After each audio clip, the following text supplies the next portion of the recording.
Apresentação, né, sobre a parte de aeração, hoje, então, esse assunto, né, aeração e termometria, tá aí.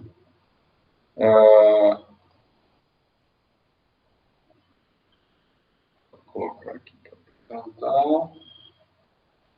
Ok, melhorou aí também. Vamos funcionando. Bom, então vamos lá, né, esse assunto de hoje é bem interessante, né, bem aplicado aí a nossa disciplina, né, de secagem e de conservação, né, de grãos, e aí vamos falar hoje sobre a parte de aeração, né, sobre esse processo de aeração. A aeração, então, é um processo que a gente tem que a principal finalidade, né, o principal objetivo é a gente diminuir, né, a gente reduzir a temperatura da massa de grãos, ou seja, manter, né, a massa de grãos numa condição mais favorável à conservação, e a gente utiliza para isso o ar na condição ambiente, né, o ar com as condições de temperatura e umidade relativa que a gente tem, né, na atmosfera. Então, para isso, a condição, né, a operação, né, de processo de aeração tem essa finalidade principal. Nós vamos falar mais detalhes sobre ele, como funciona, manejo, o que interfere, né, na aeração, e a parte de termometria que está relacionada com a medição da temperatura, né, nessa massa de grãos. Então, não tem como a gente fazer um manejo, fazer um processo qualquer processo de resfriamento, visando o resfriamento, se a gente não tiver essas condições, né, de temperatura lá dentro do ciclo. É um processo relativamente novo, né, a aeração no Brasil, né, novo pensando historicamente, né, que é um processo que aqui no Brasil começou a avançar e evoluir mais a partir da década de 70, né, então tem aí, né, 50 anos aproximadamente aí de expansão, né, isso historicamente é recente. É um processo assim, mais utilizado em regiões mais frias, né, ou principalmente aqui pensando no continente americano, região, né, no sul-americano, né, região da Argentina, a gente tinha maior utilização, e aí foi migrando, foi sendo adaptado, foi sendo utilizada, né, avançando um pouco mais até o restante do país. Bom, como eu falei, né, uma operação relativamente nova, e para a gente falar de aeração, a gente precisa entender, falar também como que era feito antes, ou quando não existia, ou em unidades que não tinham o processo de aeração. Né? Então, a única ferramenta, a única alternativa que se tinha era fazer a movimentação, né, dos grãos através do ar, ou seja, pegar o produto que está em um determinado silo e ligar os sistemas de movimentação de grãos, os transportadores, e aí fazer com que esse grão passasse através do ar, né? E aí, com isso, haveria alguns benefícios, principalmente aí relacionado com a homogeneização desse produto lá no silo, né? Então, com isso, ficaria mais uniforme essa distribuição de temperatura, e também aí quebrar, né, gradientes de umidade, né, seria essa homogeneização. E, de certa maneira, haveria uma certa redução na temperatura também, por essa movimentação do produto através do ar, mas pequena, como a gente fala, pequena redução da temperatura da massa de grãos. Em contrapartida, a gente tem gasto de energia, então, consumo de energia para ligar transportadores, para fazer toda essa movimentação do produto. Quanto mais movimentação a gente tem, a gente já viu, né, já falamos bastante sobre isso, a gente tem mais contato, mais atrito, grão com transportador, grão com chapas metálicas na superfície, e com isso, maior risco de danificação. Quanto mais os equipamentos, maior desgaste desses equipamentos, e, além disso, ainda precisa ter um silo vazio, né? Não tem como você fazer uma transilagem, né? Levar de um silo para o outro, se não tiver um local vazio para você tirar daquele silo. Então, focos de aquecimento, qualquer problema identificado, quando não se tinha aeração, era a alternativa que a gente tinha para tentar minimizar esse problema. Por que que eu falo tinha no passado, né? Tinha aeração? Porque a aeração, ela é uma ferramenta hoje obrigatória para as unidades armazenadoras que prestam serviço. Então, a certificação de unidades armazenadoras traz lá na sua normativa todos os requisitos que todas as unidades precisam ter para serem autorizadas a prestar serviço de armazenagem.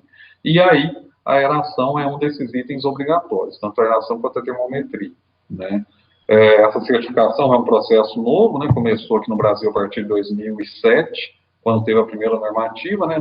A instrução normativa do Ministério da Agricultura, e aí foi dado um tempo para as unidades se adequarem, né, a essas novas, ou a todos esses requisitos, e aí a aeração foi um desses itens, que foram dados lá 5 anos para se adaptar, mas isso foi lá em 2007, depois prorrogou 2009, então mais 5 anos, com as prorrogações em 2015, aí tinha um escalonamento, né, mas aproximadamente em 2015, 2016, a gente já tinha obrigatoriedade para todas as unidades. Então, é uma ferramenta hoje importantíssima a aeração. Tá aí a transilagem, né? A transilagem tem essa característica, né, do material que está num silo com algum problema, com alguma fonte de aquecimento. Então, aí a gente tem essa movimentação do produto, né, através aí utilizando aí transportadores, e aí tirando esse produto desse silo e levando para um silo vazio, fazendo essa movimentação dos grãos através do ar, né, e aí todas essas questões que nós vimos aqui, principalmente com relação à pequena redução da temperatura, né. Bom, mas aí veio a questão, né? Ao invés da gente passar os grãos através do ar, não é mais interessante a gente pegar o ar e passar através dos grãos? Daí vem a ideia, né, o princípio, né, a definição de aeração, que é essa técnica, então, que a gente faz utilizando o ar forçado, né? Normalmente a gente tem aí a passagem do ar através dos grãos por meio dos ventiladores, né? A gente já falou aí sobre movimentação e distribuição de ar, né, durante o armazenamento, nos silos, por exemplo, e essa é uma das operações que precisa dessa movimentação forçada de ar. É uma técnica, como eu falei, relativamente nova no Brasil, mas no mundo todo ela é muito utilizada, né, e apresenta aí uma grande eficiência, né, na conservação, né, na melhoria da qualidade desses grãos durante o armazenamento, ou na manutenção da qualidade, né. Nós vamos ver para frente que isso depende muito da região. A gente tem regiões com maior potencial, né, de aeração do que outras regiões, né, principalmente em função das condições climáticas, né, temperatura e umidade relativa, mas a ideia de aeração ela é muito interessante. O principal objetivo é diminuir e uniformizar essa temperatura na massa de grãos, né. Com a redução da temperatura, a gente tem aí um ganho geral de qualidade, né, na conservação, manutenção dessa qualidade dos grãos, né, diminui a respiração, diminui o risco de ter ataque de pragas, principalmente os insetos, né, a maioria deles atacam grãos que estão ali em condições de alta temperatura, né, em torno de 30 graus, 32 graus, é ótimo para eles se desenvolverem, né. Então, se a gente tem essa redução da temperatura da massa de grãos, a gente automaticamente já tem ali uma redução também nessa população de insetos, na danificação que esses insetos causam aos grãos, né, nesse consumo de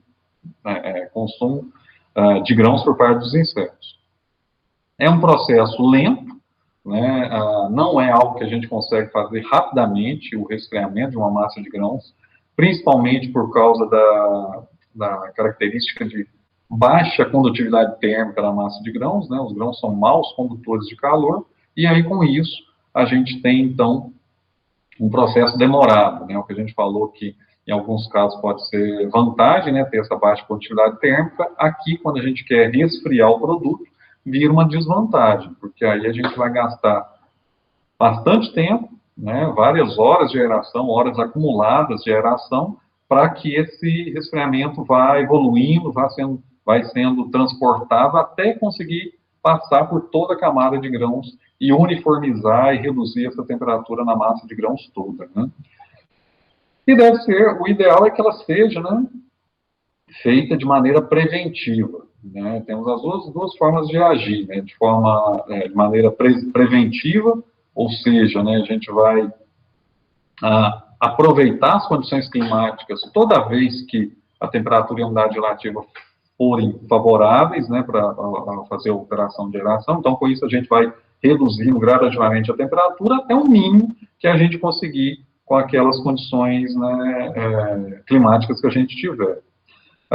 E outra maneira que tem é a maneira corretiva. Então, a maneira corretiva é aquela vai observando a massa de grãos, quando tem algum ponto aquecido, aí sim vai e utiliza a aeração, né? É lógico que a maneira preventiva, essa que vai resfriando aos poucos, sempre que o ar permitir, sempre que as condições climáticas permitirem, é melhor porque a gente consegue ter uma maior quantidade de horas ou tempo maior com aquele silo armazenado numa temperatura mais baixa, né? Então, isso é importante, né, essa manutenção, essa utilização da aeração de maneira preventiva. Nós temos algumas limitações, alguns problemas que ocorrem com a aeração, está aí um exemplo, né? Impurezas, principalmente essa impureza fina, né? Essas partículas aí bem miúdas que vão ali obstruir a passagem do ar, né? Então elas vão ocupando, olha só esse exemplo aí nessa massa de grãos, né? Grãos e quirela, na verdade, né? Grãos mais quirela, mais o material quebrado do que propriamente o grão inteiro, né? Mas nesse caso aí temos uma limitação muito grande para a passagem do ar, ou seja, aquela pressão estática que nós vimos lá em movimentação de ar, nós vamos falar dela depois, relembrar rapidamente ali também, ela vai ser muito maior aqui, né, com a presença de impurezas, principalmente as impurezas finas, né? Já as impurezas grossas, né, como esse exemplo aqui, ó, as vagens, né, elas atuam de uma maneira contrária, né, então elas facilitam a passagem do ar, porque aumentam a porosidade, né, diminuem a pressão estática naquele local onde elas estão presentes, e aí com isso a gente tem essa alteração aí da porosidade e da passagem de ar. Quando a gente tem as duas misturadas, né, fina e grossa, também vai haver caminhos preferenciais por onde o ar vai ter maior facilidade de passar, e aí a gente tem problema na aeração, porque não vai ser uma aeração homogênea. Ângulo de repouso também é outra propriedade física, né, que a gente viu, que a gente falou lá atrás, lá no começo da disciplina, né, e que tem essa influência grande aqui na aeração também, né. O ângulo de repouso, ele aumenta ali a quantidade de produto, né, formando ali o cone, e aí com isso, né, nessa parte onde o cone está formado, a gente vai ter uma distância maior, né, para o ar percorrer. E o ar é um fluido, né, então ele vai percorrer onde ele tiver menor resistência. Então a tendência é ele passar onde ele tem uma camada de grãos menor, então ele vai sair ali pelas bordas, pelas laterais. Então é outro problema quando a gente tem uma superfície de grãos toda irregular. Então o recomendado é que se faça um nivelamento para que toda a massa de grãos tenha a mesma altura, né, a mesma distância até o duto de aeração, e com isso evitar essas diferenças no processo de aeração, né?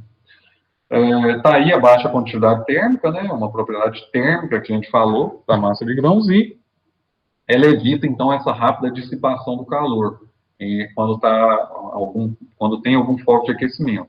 E aí, se tem essa essa lenta, né, dissipação de calor, evita, né, a rápida dissipação, então é lento, essa lenta dissipação de calor, então faz com que aquele material ali próximo fique quente, e aí começa a desenvolver todos esses problemas que a gente tem, né, de deterioração. Certo? Bom, e aí, então, essas preocupações, a influência das propriedades físicas que a gente falou, porosidade, massa específica, ângulo de repouso, as impurezas que vão interferir, né, nessas propriedades físicas, a gente passa para a parte de descrição do sistema de aeração. De que é composto um sistema de aeração? Né? Quais as principais partes, os principais componentes que a gente tem? Então, aqui está um exemplo bem básico, né, dos componentes que a gente tem no sistema de aeração.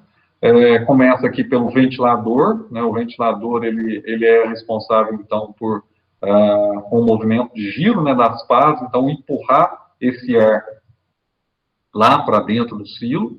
Esse ar ele vai sendo conduzido aqui por canaletas, né, canaletas e dutos, por onde esse ar vai sendo direcionado. Em cima dessas canaletas, a gente tem as chapas perfuradas, que são colocadas, né, para permitir a passagem do ar através dos furos e para ficar ali resistindo, né, ficar apoiando aqueles grãos que estão sobre elas. E aí, então, permite com que o ar que está sendo insuflado ali pela massa de grãos passe através da chapa perfurada e depois passe através da massa de grãos, e aí fazendo as trocas, né, de calor, né, com o objetivo de reduzir essa temperatura na massa de grãos. Aqui nós temos os cabos de termometria, né, os sensores, que a gente tem aí a medição da temperatura nessa massa de grãos, né, e isso tudo interligado a um painel, né, de controle, onde vai estar, onde é possível, né, a gente verificar essas condições, né, de temperatura, tanto aqui da massa de grãos, quanto da parte externa. E para ter a parte externa, então, a gente precisa aqui de um sensor de temperatura e umidade relativa na parte externa. Então, esse sensor aqui, que a gente chama de estação climatológica, abrigo meteorológico, né, é um local lá próximo à unidade armazenadora, mas não pode ser encostado, né, tem que ser afastado dos silos, tem que ser gramado em volta, tem que ser, onde coloca o abrigo ali, tem que ser madeira pintada de branco, tem uma série de normas para isso, para que se tenha, né, o abrigo ali adequado desse sensor, e aí ali nesse local é que ele vai estar monitorando, então, a temperatura e a umidade relativa do ar ambiente, né, então isso também é importantíssimo, essas duas informações, temperatura e umidade relativa do ar ambiente, e juntamente com essas temperaturas da massa de grãos. E aí, com tudo isso, a gente tem ali no painel essa observação, então, né, dessas condições climáticas e da massa de grãos. Então, aí o geral, né, os componentes que a gente tem. Aqui o exemplo, né, mostrando aí um silo com os dutos de aeração, né, com a chapa perfurada aqui em cima. Então, aqui estão os dutos colocados no sentido longitudinal, né, então está no sentido do comprimento para frente, né, esses dutos aí sendo colocados. Essas partes, esses fios aqui mais claros, são os cabos de termometria, onde a gente tem a leitura da temperatura, né, principalmente, e aí o processo de aeração ocorre, né, então, quando o produto, quando está cheio com os grãos e vai reduzir a temperatura. Aqui nós temos também os dutos, né, a distribuição, como que ocorre essa distribuição desses dutos, né, em um silo. Aí nós temos várias configurações, né, desde das mais simples, que tem ali, por exemplo, um duto apenas, colocado ali na parte central, né, aqui tem o desmembramento, né, a ligação ali em Y, né, que deriva para um lado, deriva para o outro esse ar, duas derivações, né, aqui longitudinais também, aqui é um fundo falso, ou seja, né, a parte, né, o fundo parcialmente furado, né, parte desse fundo ali é composto por uma chapa perfurada, e aí o ar vai passar através dessa chapa perfurada. Aqui também outra configuração, né, também, né, distante, esse outro tipo, e também aqui no sentido, pensando aqui nos graneleiros, né, os silos horizontais, esses aqui, então, silos circulares, né, provavelmente verticais, e esses dois aqui, silos horizontais. E aí, configuração no sentido do longitudinal, ou também, né, um duto principal e distribuídos aqui em dutos laterais. Tá? Então, temos várias formas de fazer essa distribuição. Depois eu vou mostrar para vocês ali como que a gente se baseia, né, para fazer essa distribuição e de quantos dutos precisa e qual a distância entre esses dutos. Aqui só mostrando, né, a canaleta que a gente tem ali, ó, mostrando por onde esse ar passa, e em cima dessas canaletas aqui vem a chapa perfurada, a chapa que é colocada ali em cima, né, encaixa nessa canaleta, e aí vem o ar, passa através da chapa e entra em contato com os grãos. É interessante, observem também, né, como elas são perfuradas, né, às vezes acontece de ter bastante material fino, né, impurezas finas que vão passando. Então, é importante, toda vez que vai fazer, né, que vai esvaziar o silo, é importante que seja feita essa limpeza, remoção aí, né, de todos esses resíduos, né, da safra anterior, que já terminou, para que não haja aí contaminação, principalmente por parte de insetos, né? Esses locais assim, escondidos, locais onde tem impureza, é onde os insetos gostam de ficar escondidos, né? Onde eles têm o hábito de ficar escondidos, e com isso pode haver uma reinfestação se não fizer não fizer uma limpeza adequada. Projeto inadequado da distribuição desses dutos, né? Olhem esse exemplo aí, né? A gente tem um duto aqui desse lado, tem um outro duto aqui, e aí a gente tem, ali para do outro lado também tem um outro duto, né? Nessa parte amarela, e aí a gente tem toda essa área aqui sem nenhuma distribuição de ar. Então, esse daqui é um projeto, um exemplo de um projeto típico, né? Que foi feito inadequadamente, ou seja, não seguiu aí o mínimo que a gente tem de distância entre dutos para que tenha uma aeração, né, suficiente, né, em todo o ciclo. Aqui nós temos um outro exemplo, só que esse daqui já tem uma distribuição bem mais adequada, né, a gente já vê a distância entre os dutos bem mais próximas, tem um duto principal aqui, esse duto lateral que faz essa distribuição, né, e aí dessa maneira, sendo mais distribuído corretamente, a gente vai ter uma operação de aeração muito mais, com muito maior chance de dar certo, né? Aqui que eu tinha falado para vocês, essa é a recomendação que a gente tem para estabelecer, dimensionar qual que é a distância, né, máxima que vai haver entre um duto e outro. Então, aqui está um exemplo, aqui em azul são os dutos, né? Distanciados aqui por uma certa distância, né? E aí a gente tem essa relação entre o maior caminho que o ar percorre, olha ele aqui, ó. Então, se a gente considerar esse duto desse lado e esse duto de cá, esse aqui vai ter essa área de abrangência, né? Então, fazendo, né, uma verificação aqui, medindo, então, a distância desse duto, o maior caminho que pode percorrer, né, até a saída do silo, deve ser, então, ter aí uma relação, né, de 1,5 a 1,8, essa relação aqui do maior dividido pelo menor caminho. Então, você vai ter maior caminho para percorrer, o ar percorrer até a saída do silo, e o menor caminho. O menor caminho também, claro, aqui, né? Isso aqui é mostrando um silo, né? Como se fosse um silo, um corte no silo, né? Olhando o silo em corte, né? Nessa direção, nesse sentido. E aqui, então, seria o telhado, né? Desse silo, e aqui seria o piso, fundo reto, né? Não é inclinado. E aí nós teríamos, então, essa distância aqui é maior, que o ar pode percorrer, e essa aqui seria menor. Fazendo essa relação, então, da maior dividido pela menor, não pode dar, ou melhor, tem que dar, em torno de 1,5 e 1,8. Essa é a distância correta, né, para que a gente tenha uma distribuição adequada dos dutos, né, e não tenha problema, por exemplo, desse tipo, né, de local, áreas mortas, né, que a gente chama local no silo onde não tem aeração passando, né. Aí o exemplo, né, que a gente falou, para se achar, então, essa distância aí entre os dutos. 1,5 a 1,8. Aqui temos uma outra distância também, né, medindo ali na outra lateral, mas dá para ver que ela é muito menor do que essa outra distância, né, a maior que a gente tem.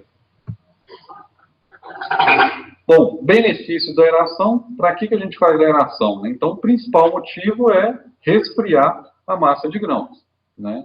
Se a gente resfria a massa de grãos, diminui aí a atividade biológica, metabólica dos grãos, a microflora de insetos presente, inibe o próprio crescimento de insetos, né? O que eu falei, às vezes um produto que está lá a 20 graus, não quer dizer que ele não vai dar nenhum inseto, né? Mas pelo menos, se, né, chegar ou tiver uma contaminação, ela vai ser bem menor e bem mais rápida de ser controlada também, né? Porque aí a gente pode fazer esse procedimento. Pessoal, deixa eu só, vou interromper aqui um segundinho e eu já retorno. Só um minutinho.